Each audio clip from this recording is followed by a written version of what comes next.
కలుగుతుంది అని చెప్పి ప్రతి ఇంటికి వెళ్ళి చెప్పండి. ఫ్యాన్ గుర్తుకు ఓటు వేయటం అంటే వారి పిల్లల్ని ఇంటర్నేషనల్ స్థాయిలో నిలబెట్టే ప్రభుత్వానికి ఓటు వేయటమని, సైకిల్ గుర్తుకు ఓటు వేయటం అంటే దాని అర్థం గవర్నమెంట్ బడులలో కూడా ఇక మీదట ఇంగ్లీష్ మీడియం రద్దు చేయటానికి ఓటు వేస్తా ఉన్నాము అని చెప్పి గుర్తు పెట్టుకోమని చెప్పి ప్రతి ఇంటికి వెళ్ళి చెప్పండి. ఆ పిల్లల తల్లిదండ్రులందరూ కూడా ఇవన్నీ కూడా కొనసాగాలి అంటే స్టార్ క్యాంపెయినర్లుగా బయటికి రావాలని, జరుగుతా ఉన్న ప్రతి మార్పును కూడా వివరంగా 100 మందికి చెప్పాలని, ఆ 100 మందికి చెప్పి ఫ్యాన్ గుర్తుకు ఓటు వేయాల్సిన అవసరం ఎంత ఉందో ఆ ప్రతి తల్లి తండ్రి ఆలోచన చేయాలి అని చెప్పి కోరండి.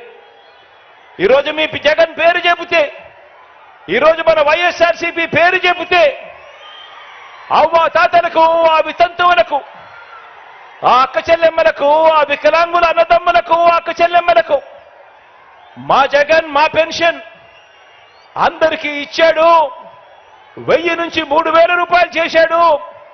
అది కూడా వాలంటీర్ల ద్వారా 1వ తారీఖున ఉదయాన్నే, అది ఆదివారం అయినా సరే, అది సెలవు దినమైనా సరే, 1వ తారీఖు ఉదయాన్నే సూర్యోదయానికంటే ముందే చిక్కటి చిరునవ్వులతో మా ఇంటికే వచ్చి మా చేతుల్లో పెడతా ఉన్నాడు. ఇది కేవలం మీ జగన్ ఉంటేనే జరుగుతుంది అని చెప్పి ప్రతి అవ్వకు ప్రతి తాతకు వెళ్ళి చెప్పండి. ఆ పెన్షన్ కొనసాగాలన్నా, భవిష్యత్తులో ఆ అవ్వాతాతల పెన్షన్ పెరగాలన్నా,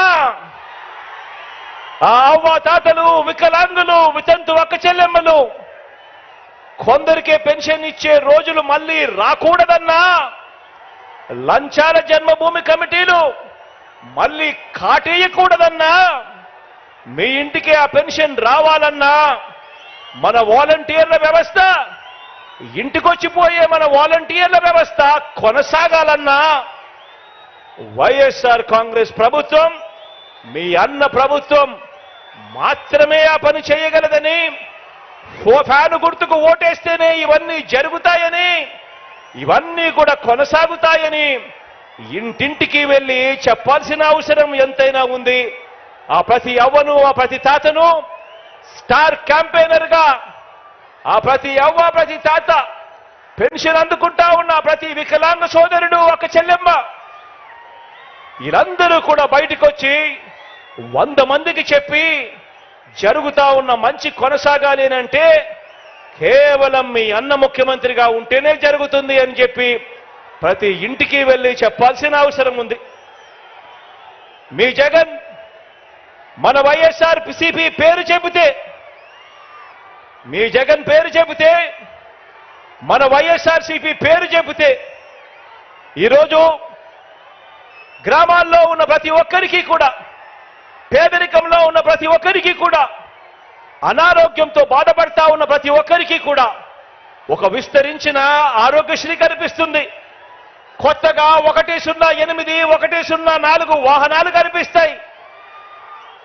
ఓ ఆరోగ్య ఆసరా కనిపిస్తుంది, విలేజ్ క్లినిక్లు కనిపిస్తాయి, ఫ్యామిలీ డాక్టర్లు కనిపిస్తారు. ఆరోగ్య సురక్షతో జల్లడ పడుతూ ప్రతి ఇంటికి వచ్చి ఇంట్లో ఎవరికి బాగోలేకపోయినా కూడా మందులు సైతం వారింటికి ఇచ్చిపోయే ఓ గొప్ప వ్యవస్థ కనిపిస్తుంది.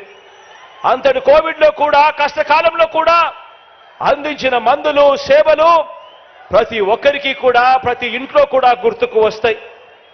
పేదలు వైద్యం కోసం అప్పుల పాలయ్యే పరిస్థితి రాకూడదన్నా, గడప గడపకు వైద్యం అందించే పరిస్థితి ప్రభుత్వం చెయ్యాలి అనన్నా, ఈ పథకాలన్నీ కూడా కొనసాగాలన్నా కూడా, ఇంతకు మించిన మంచి ఆ కుటుంబాలకు జరగాలన్నా మనందరి ప్రభుత్వానికే ఆ పేదలు అండగా దండగా నిలబడాలని, వారే స్టార్ క్యాంపెయినర్లుగా బయటకు రావాలని, అప్పులు పాలయ్యే పరిస్థితి వైద్యం కోసం ఏ ఒక్కరికి రాకూడదంటే అది కేవలం మీ జగన్ ముఖ్యమంత్రి అయితేనే జరుగుతుంది అని చెప్పి ప్రతి ఇంటికి వెళ్ళి చెప్పాలి అని కోరండి. 2019లో మనం అధికారంలోకి వచ్చిన తర్వాతే రాష్ట్రంలోని ఏ గ్రామమైనా కూడా